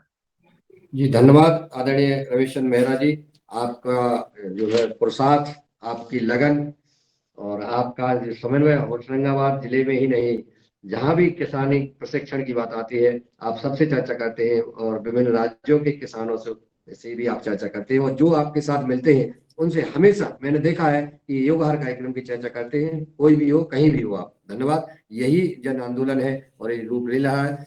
मैं दिनेश जी को बुलाऊंगा, बनेश सिंह जी को बुलाऊंगा, अन्य सबको बुलाऊंगा जिनका हैंड रीच हो रहा है। इसके पहले मैं आदरणीय शरद वर्मा जी को, क्योंकि उनका हैंड रीच हुआ था, मैं उनको सादर आमंत्रित करता हूं कि वो आए और अपना सुझाव मार्गदर्शन देने का कष्ट करें। सदन को कोटि कोटि प्रणाम। और जिस योगाहार कार्यक्रम से हमें जिनने जोड़ा उनको बहुत बहुत पहले साधुवाद और बहुत बहुत धन्यवाद। कल के कार्यक्रम में कल हमें प्रकृति खेती पे पुरस्कार दिया गया था, सम्मानित किया गया था, वो इस योगाहार कार्यक्रम की वजह से ही है। मुझे तो ऐसा लगता है कि जैसे पुराने समय में जब महाभारत होता था या कोई युद्ध होता था या कोई यज्ञ चालू होता था तो शंखनाद होता था, और वो योगाहार कार्यक्रम में एक शंखनाद का कार्यक्रम इस भारतवर्ष में पूरे विश्व में कर दिया है, जो परम पूज्य गुरुजी पवन सर और पूरे सदन के माध्यम से जो हुआ है, उसका हर जगह उस शंखनाद की आवाज गूंजने लगी है, वातावरण में व्याप्त होने लगी है, हर जगह चर्चाएं मिलती हैं, हर जगह लोग चर्चाएं करने लगे हैं। और बनखेड़ी में कल आप जेबी के ऊपर कृषि मेला पहला हुआ, जो होशंगाबाद नर्मदापुरम का था, जिसमें कुटकी आपकी सारी गए थे। हमें खाने में भी वही व्यंजन दिए गए। आपको बताएं, कोदे की खीर कल लोगों ने इतनी खाई थी, कल बहुत कोदो की खीर सभी ने खाई, और वहां पे मही सभी को पिलाया गया। गर्मी होने के बाद भी वो मही का असर लास्ट तक रहा था। बहुत से लोग आखिरी तक रुके थे, हम लोग तो रात तक, शाम तक रुके। जिन्हें जैविक से ज्यादा कुछ लेना था वो रात तक रुके, और उन्होंने वैज्ञानिकों से निरंतर चर्चाएं करी। लोगों का जो रुझान है और लोग जिस दिशा में बढ़ रहे हैं, उनके अंदर योगाहार ने शंखनाद का कार्य कर दिया है। ये बहुत बड़ी चीज है, ये जो कल देखने को मिली। अभी बीच में माननीय राष्ट्रपति मैडम ने एक घोषणा करी कि हमारे जो राष्ट्र भवन है, इसमें कोई भी मांसाहारी खाना नहीं बनेगा, और उस चीज की उन्होंने टोटल हटा दिया उसको कि कोई भी मांसाहारी। जब आपके पास खाने की पर्याप्त व्यवस्था है, सब चीज है, तो कोई भी जीव को मारने की आपके अंदर, आपको मारने की परमिशन नहीं होनी चाहिए, ऐसा परमात्मा का कहना है और आपका। तो आप जब तक शुद्ध खाना खाइए, जब आपको अगर ऐसा लगता है कि हमें अब हमारा गुजारा नहीं चलेगा, तो फिर आप उस चीज पे जा सकते हैं। अन्यथा आपको जब तक वो ही भोजन खाना है जिस भोजन के आपको ईश्वर ने बनाया है। आज पूरे विश्व में 70% से लेके 80% जनता मांसाहारी हो गई है, और मांसाहारी बढ़ रहा है। जो 20% लोग हैं वो भी मांसाहारी की तरफ बढ़ रहे हैं, और 10% लोग भले चोरी से खाते हो पर खाने लगे हैं। तो ये चीजें बढ़ रही हैं। मांसाहारी का बढ़ना भी स्वास्थ्य के लिए बहुत हानिकारक है। आदमी आज ये सोचता है कि हम चीजें जहर मुक्त खाना खाना है, लेकिन उसे अपनी जीवन पे कंट्रोल भी करना पड़ेगा। बहुत सारी चीजें हैं। पहले आदमी शराब को पीता था, भगवान को पिलाई जाती है शराब, लेकिन उसको 2 चम्मच के रूप में बच्चे को भी दी जाती है जन्म घुट्टी के तरीके से, तो वैसे नहीं लेता। आज उसकी असत्यता की तरह पीता है वो, और रोडों में पड़ा रहता है। तो ये चीजों पे भी कंट्रोल करना पड़ेगा। इतने सारे मीट मटन जो बढ़ते जा रहे हैं, जिनका व्यापार बढ़ रहा है और लोग खाने वाले बढ़ रहे हैं, उससे संस्कृति कहाँ जा रही है, इस पे भी सदन में चर्चा करनी पड़ेगी। ऐसी दवाएं जिनमें लाल निशान आ रहा है, उन दवाओं को भारत सरकार को बंद करना पड़ेगा। जिनकी अपने शरीर में लगा दी जाए तो तुरंत 5 मिनट के अंदर फफोला उड़ जाता है, उस दवाओं को हम अपने झाड़ पेड़ पे डालते हैं, और वो झाड़ पेड़ जब एब्जॉर्ब कर लेता है, उसी ताजी सब्जियों को तोड़ के जब किसान बाजार में ले जाता है और कोई नन्हे बच्चों के पेट में जाता है, तो वो क्या करता होगा, इस पे भी चर्चा करनी चाहिए। ये जितनी लाल निशान की दवाएं हैं भारतवर्ष में, ये कहाँ से आ रही हैं, क्या आ रही हैं, कौन इनको ला रहा है, इस पे क्यों शोध नहीं हो रहा है कि क्या हानिकारक हैं, इन पे भी चर्चाएं होनी चाहिए सदन में, क्योंकि ये बहुत मूल्यवान सदन हो गया है इस समय। इस सदन की कल जब मंच पे हो रहा था, हमने उन्हें बताया कि हमने भी एक योगाहार कार्यक्रम किया था। मुख्य सचिव जी को जब मैंने बताया कि हमने ऐसे कार्यक्रम हमारे यहाँ किए, तो उन्होंने ताली बजा के उसका सम्मान किया था कि वाह, इतनी, बोले नर्मदापुरम में काफी मुझे परिवर्तन नजर आ रहा है, ये उनके मुख्य शब्द थे। तो कहीं ना कहीं शंखनाद कर दिया है इस कार्यक्रम ने और इसने, लेकिन मूलभूत समस्याओं को गहराइयों से पकड़ना पड़ेगा, इतनी गहराइयों से कि वो जड़ से मिट जाएं, और हमारा भारतवर्ष महान, विश्व में पूरे महान की तौर से इसकी कीमत होने लगे। जी ओम। मैं बस इतना ही सदन में टाइम लेना चाहता हूं, क्योंकि बहुत सारे लोग अभी हैंड रेज हैं। जी ओम प्रणाम। बहुत बहुत साधुवाद और धन्यवाद आदरणीय शरद जी, आपने जो बात रखी है, ये सब पुरुषार्थ आप जब से जुड़े हैं, निश्चित है देने के बाद कार्यक्रम में निरंतर वृद्धि आ रही है। आदरणीय पवन सर जी को हम सुनना चाहेंगे। आपका स्वागत है सर, मार्गदर्शन देने का कष्ट करें। जी, मैं एक चीज बताना भूल गया था वो ये था कि आज जो ये ऑनलाइन जैविक संगोष्ठी हो रही है national centre for organic farming, उसमें हमारे 2 किसान महिला उद्यमी, एक है हितेश चौधरी और दूसरी सविता येलने, इनके द्वारा भी इनको समय दिया गया है उद्बोधन करने के लिए। तो ये अपने अनुभव बताएंगे। तो आप सबसे अनुरोध है कि वो जो लिंक है, अगर वो नहीं पहुंचा है तो उसको कृपया ले लें और इसमें जरूर सम्मिलित होकर के इनकी बात भी सुनते हैं। ऐसे ही हम हमारे योगाहार के जो अतिथि रहे, हमारे साथ जुड़े रहे दोनों जन, तो इनको भी हम प्रोत्साहन मिलेगा। तो यही सबसे अनुरोध है। नमस्कार, धन्यवाद। धन्यवाद सर। ये बहुत बड़ी बात है कि हमारे ये दैनिक वगैरह कार्यक्रम के आज 2 सदस्यों का जो आज वेबिनार होगी उसमें संगोष्ठी है, हम सब सुनेंगे। मैं आदरणीय दिनेश जी श्यामवाल जी को सादर आमंत्रित करता हूँ कि वो आए और अपना मार्गदर्शन सुझाव देने का कष्ट करें। जी आदरणीय, धन्यवाद। असल में मैं वही बात कहने वाला था। हमारी सदस्य जो है योगाहार की, हितेश चौधरी जी और सविता येलने जी, जैसे आदरणीय पवन सर ने बताया कि वो आज, तो मैं ही सूचना देने वाला था, लेकिन आदरणीय सर ने तो सूचना दे दी है। हाँ, ये जहाँ तक जन आंदोलन की बात है, वो आगे तो बढ़ा है,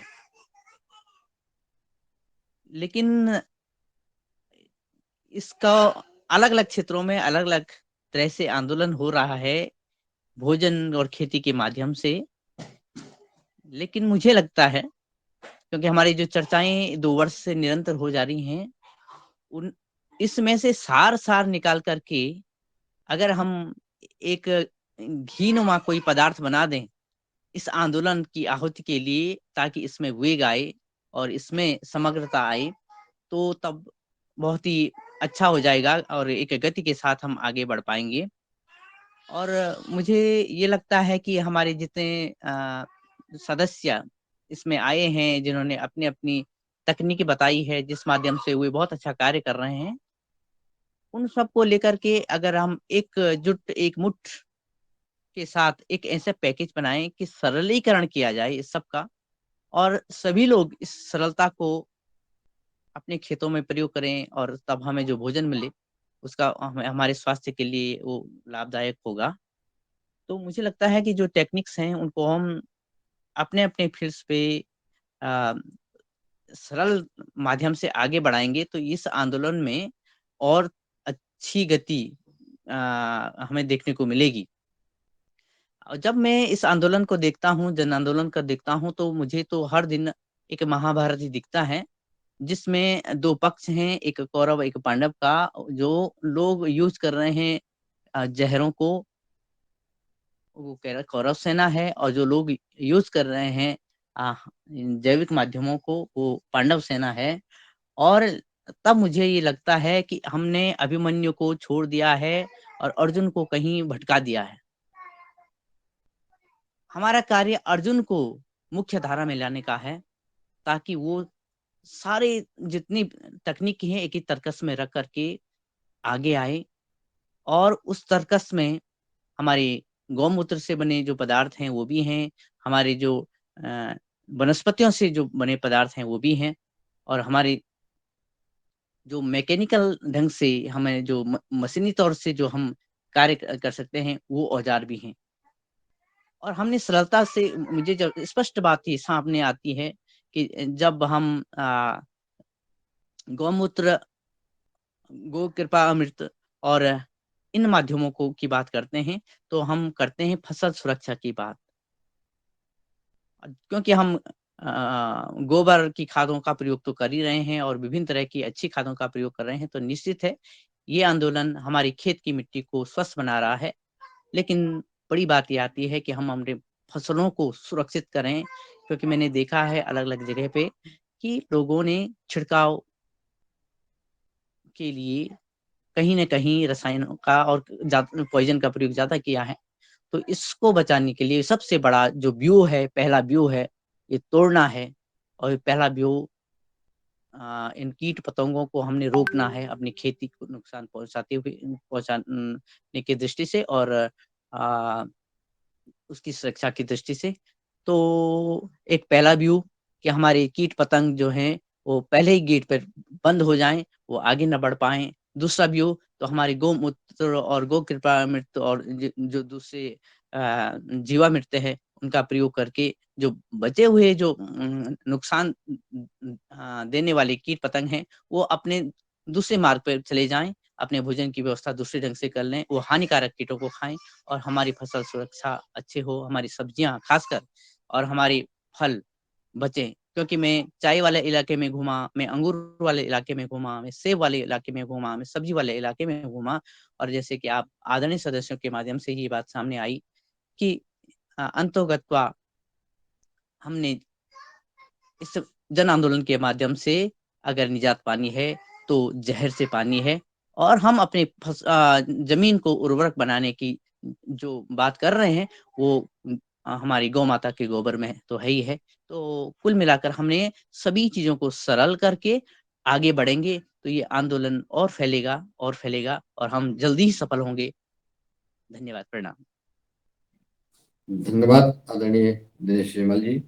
आपने जो केमिकल में हम सबसे ज्यादा छिड़काव कीटनाशक के रूप में कर रहे हैं, सब्जियों में कर रहे हैं, जैसा कि आदरणीय डॉक्टर विनय कुमार जी हमारे बताते हैं, उनका लक्ष्य है। यह बात सही है, हमको सबसे पहले इस पर अमल करना चाहिए और हो भी रहा है और इस पर हम सदन सुन रहे हैं। इस पर जरूर जो है किसानों को एक एक एकड़ में जो कीटनाशक का जो छिड़काव करते हैं, हम एक एक एकड़ में हम हर किसान को ये जो मूंग की फसल आ रही है या जो सब्जियां आ रही हैं, उसमें हम इन जो पद्धति है लाइट ट्रैप वगैरह, इनका उपयोग करके और गोकृपामृत और जीवामृत छिड़काव करके इन फसलों को एक एक किसान एक एक एकड़ में उगाए और उसका परिणाम देखे, फिर वो विस्तार हो जाएगा। यह बहुत जरूरी है। सदन के माध्यम से हम चाहेंगे कि इसका अधिक से अधिक प्रचार प्रसार हो, ताकि जो छिड़काव जहर, सीधा जहर जो है दाने पे जा रहा है, हमारे फसल पे जा रहा है, उससे बचाया जा सकता है। फिर आगे हम जो है और इन पर जो प्राकृतिक जैविक खेती में जो चल ही रहा है, लेकिन छिड़काव के माध्यम से ज्यादा जहर जा रहा है, जो प्रत्यक्ष देखने को मिला है, प्रमाण भी हमने देखे हैं, सुने भी हैं, जाने भी हैं। मैं आदरणीय बने सिंह जी आप जी को आमंत्रित करता हूँ, वो अपनी बात रखें। सदन को मेरा प्रणाम। मैं बने सिंह आर्य, मध्य प्रदेश जिला आगरमालवा से। पूरे ब्रह्मांड के अंदर या पूरे भारतवर्ष के अंदर कौन मनुष्य ऐसा है जो रोगी जीवन और निर्धनता से जीना चाहता है, परंतु उसको मार्ग ना मिलते हुए वो कर्मों को देश दो करके या कोई भी अन्य इस चाल में फंस करके वो बेचारा रोगी और निर्धन बन जाता है। इससे बचने के लिए पुण्य भूमि भारत जो आज पाप में तब्दील हो गई है, उसको बचाने के लिए सरहद पर हमारे इंडियन आर्मी के जवान रक्षा करते हैं। ऐसे किसान आर्मी हमको गांव-गांव, घर-घर, गली-गली में तैयार करना होगा। उसके लिए हर गांव-गांव में माता बहनें, पढ़ी लिखी भाई सभी को एक अभियान चला करके और अपने पतंजलि के दैनिक योगार का जो प्रोग्राम है, कार्यक्रम है, उसको भी एक सुनियोजन तरीके से करने के लिए हमको किसान सेवा समिति के प्रत्येक ग्राम पंचायत में अध्यक्ष नियुक्त करके उसके द्वारा सदस्यता अभियान चलाई जाए। उसके साथ में अंग वस्त्र, जैसे किसी पार्टी का एक अंग वस्त्र होता है, ऐसा अंग वस्त्र प्रत्येक सदस्यता को दिया जाए और सोशल मीडिया पर वायरल किया जाए कि इस गांव में प्राकृतिक खेती करने वाले किसान आर्मी का एक हमने ये समूह बनाया है। किसानों की होने वाली समस्या से निपटने के लिए हमने एक किसान आर्मी का ये मॉडल तैयार किया है। ऐसे वो सोशल मीडिया पर बहुत जल्द वायरल होगा और बहुत जल्द लोग उस तरफ आकर्षित होंगे। ऐसे करके साथ में हमारा ट्रेनिंग चलता रहे, आगे आगे सदस्यता अभियान चलता रहे। तो उसमें क्या होगा, सोशल मीडिया पर, मोबाइल पर, हर गांव-गांव, प्रत्येक घर-घर, हर जगह होता क्या कि जैसे पुरुष को हमने प्राकृतिक खेती करना सिखा दिया, अभी महिला को कोई जानकारी नहीं है। पुरुष महिला को काम बता करके जाता है, वो घर में अविवादित होता है, जैसे कि ये कोई नया काम लेकर के आए, ये होना संभव नहीं है। तो हर घर से एक महिला और एक पुरुष का ट्रेनिंग होना अनिवार्य रूप से हम करेंगे तो सुनिश्चित जन आंदोलन तो क्या बहुत बड़ा परिवर्तन हम पूरे भारतवर्ष के अंदर ला सकते हैं। ये कोई संदेह नहीं है, ये कोई अपर्याप्त कार्य नहीं है, यह कोई असंभव नहीं है, बहुत सरल और स्वाभाविक है। इसको करने के लिए, पर हमारी एक सुनियोजन तरीके से कार्य करने की योजना हम बनाएं तो ज़्यादा बेहतर होगा। जी, प्रणाम सभी को। जी बहुत बहुत धन्यवाद। क्योंकि आपका सुझाव प्राप्त होता है और रहा है और आप हमेशा समर्पित रहते हैं।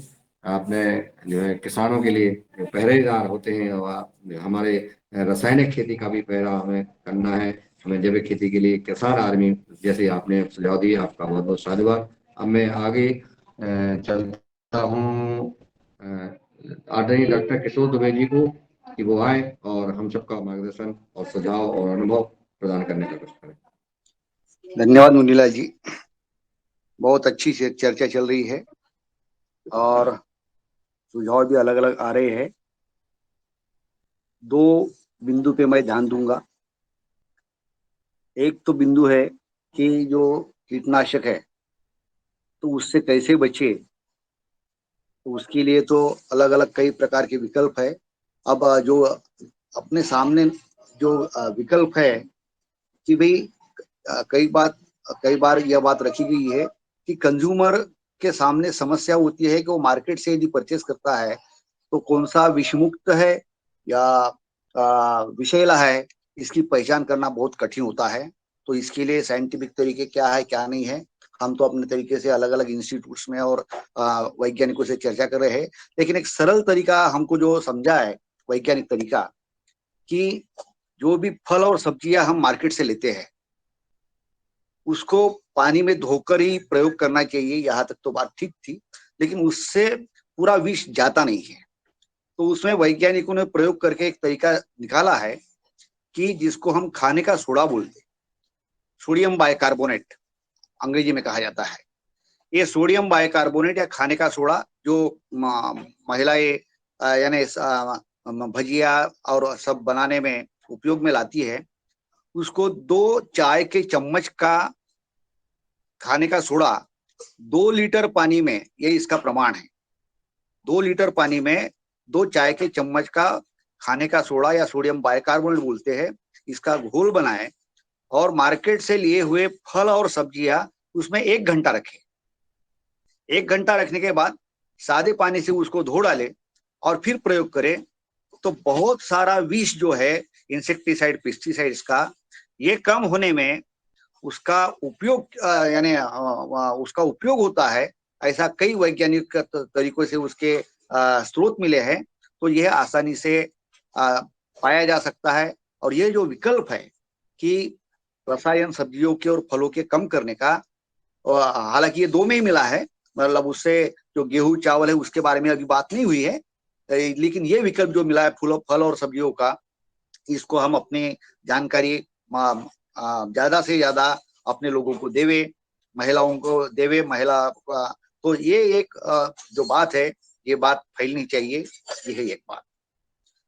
आंदोलनों की जब बात होती है तो मैं कई बार ये बोल चुका हूँ कि आंदोलनों का एक अलग विकसित करने की एक पद्धति होती है।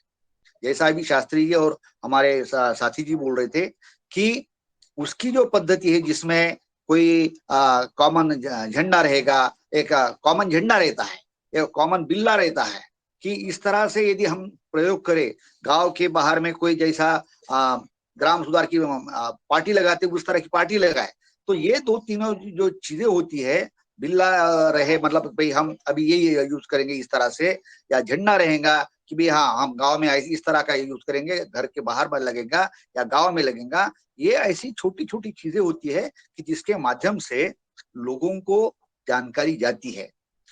बिंदु होता है जन आंदोलन में कि एक अंग्रेजी में 2 अच्छी कहावत है, action spreads faster than fire. जो कृति होती है वो शब्दों से भी ज्यादा, आग से भी ज्यादा तेजी से फैलती है, कि action spreads faster than fire.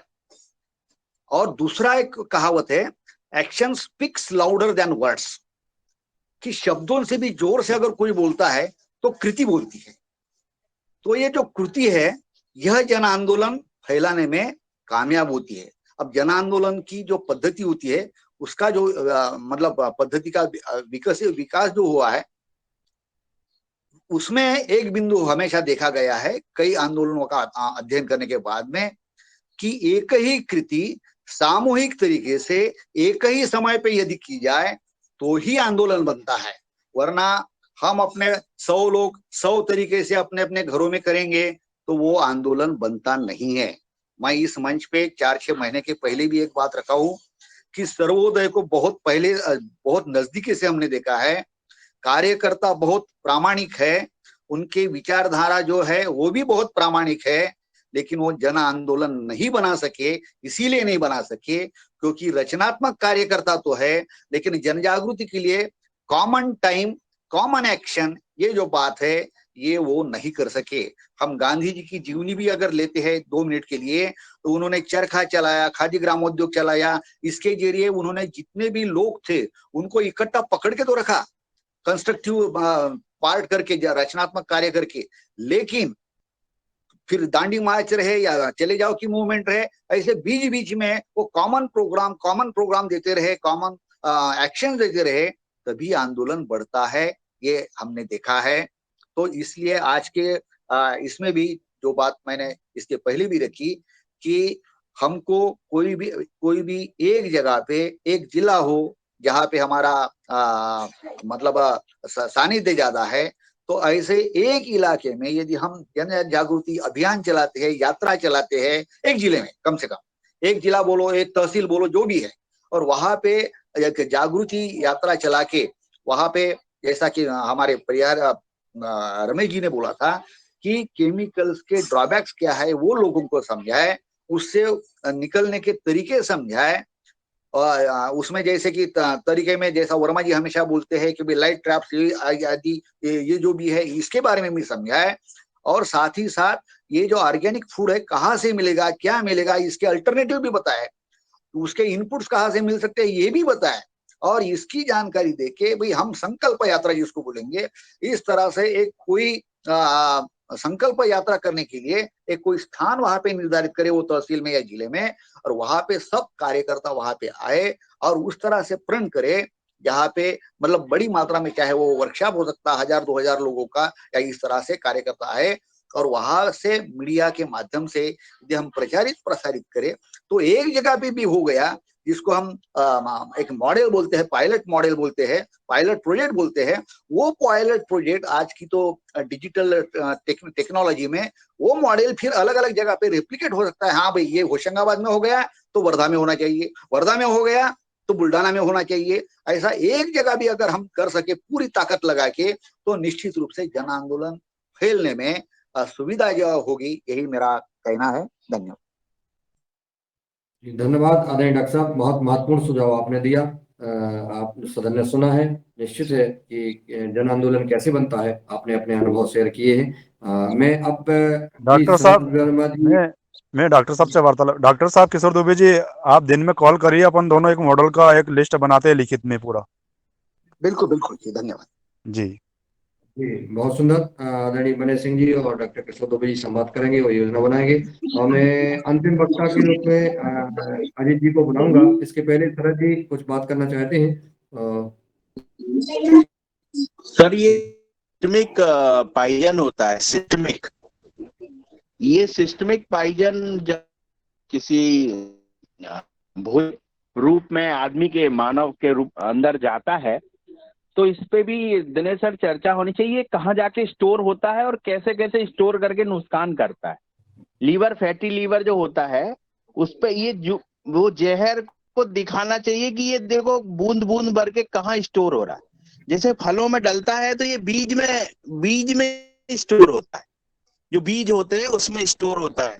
ये सिस्टमिक पाइजन जो है वो जैसे सब्जियां हैं तो उनके बीज में स्टोर होता है, ऐसे ही आदमियों के पेट में जाके कहाँ स्टोर होता है, कैसे कैसे स्टोर हो के बढ़ता है और फिर वो कैसे नुकसान देता है, इस पे भी विशेष चर्चा होनी चाहिए, जिससे आदमी अपने पेट में ये देख सके कि वो जहर कहाँ इकट्ठा हो गया। वो अगर उसको पता चल जाएगा कि ये जहर इकट्ठा यहाँ पे हुआ है और ये इतना जहर इकट्ठा है, तो वो फिर इस चीज को और गहराई से समझ पाएगा। जी ओम।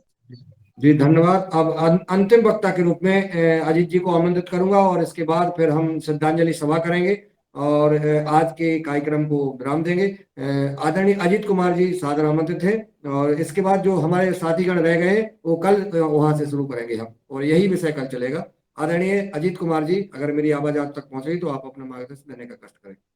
नमस्कार चुनीलाल जी, सदन को मेरा नमस्कार। आज जो चर्चा हो रही है जिस पर मैं काफी बार सोचा कि इस विषय को लूं, जैसा कि शरद जी बता रहे हैं कि वो जो हो रही है कि हम अपने खेतों में जो स्प्रे कर रहे हैं वो हो क्या रहा है, क्या कर रहा है बॉडी को, ये दिख नहीं रहा है।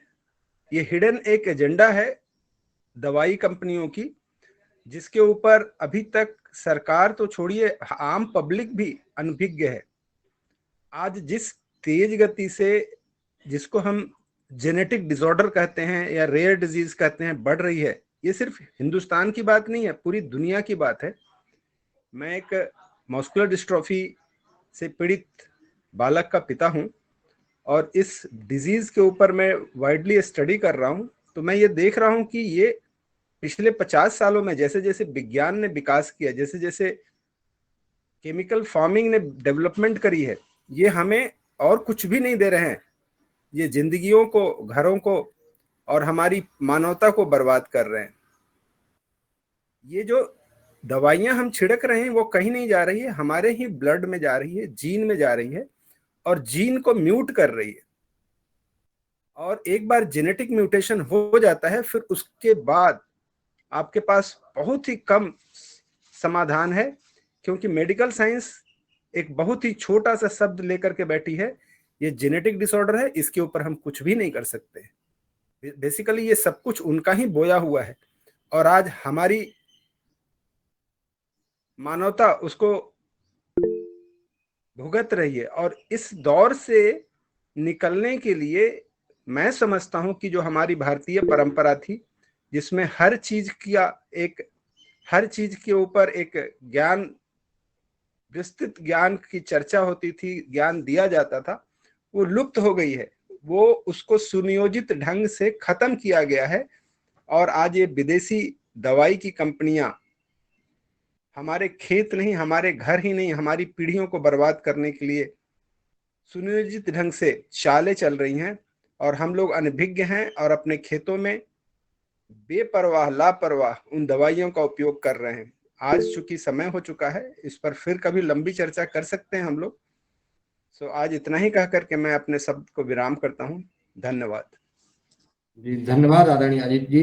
निश्चित इस पर और चर्चा होगी और कल जो हमारे साथीगण रह गए हैं सुझाव देने के लिए, वो कल यहाँ से हम शुरू करेंगे। आज हमारे बड़े ही दुखद समाचार कल प्राप्त हुआ। हमारे परिवार दैनिक व्यवहार परिवार की सक्रिय सदस्य और महत्वपूर्ण अपनी जिम्मेवारी निभा रही है बहन रंजना किनीकर जी, महाराष्ट्र से थी। उनके परम पूज्य पिताजी का स्वर्गवास कल हो गया था, जिसके जब वो योग क्लास में ही थी और उन्हें सूचना प्राप्त हुई कि उनके पिताजी की तबीयत खराब है, वो गई और अपने पिताजी अपने गांव में वो हैं अभी। मैं चाहूंगा कि उनके परम पूज्य पिताजी के लिए हम सब श्रद्धांजलि अर्पित करें, दैनिक व्यवहार परिवार की सदस्य सभी। तो मैं निवेदन करूंगा सबसे कि एक 2 मिनट का हम सब मौन धारण करेंगे और मृत आत्मा को, उनके परम पूज्य पिताजी को भगवान अपनी शरण में स्थान दें। इसके लिए हम ओम के उच्चारण के साथ और हम 2 मिनट का मौन करेंगे। सभी को, सभी हम सब की तरफ से उनको विनम्र श्रद्धांजलि। ओम।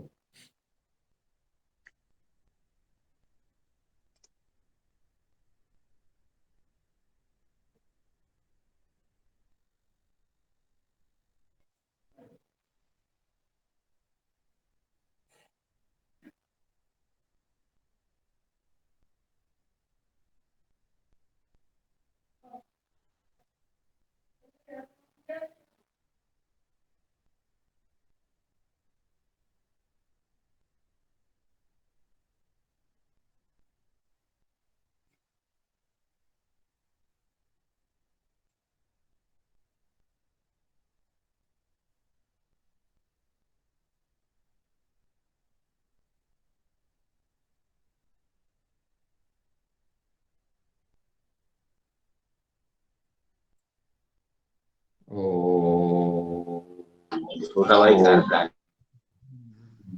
ठीक।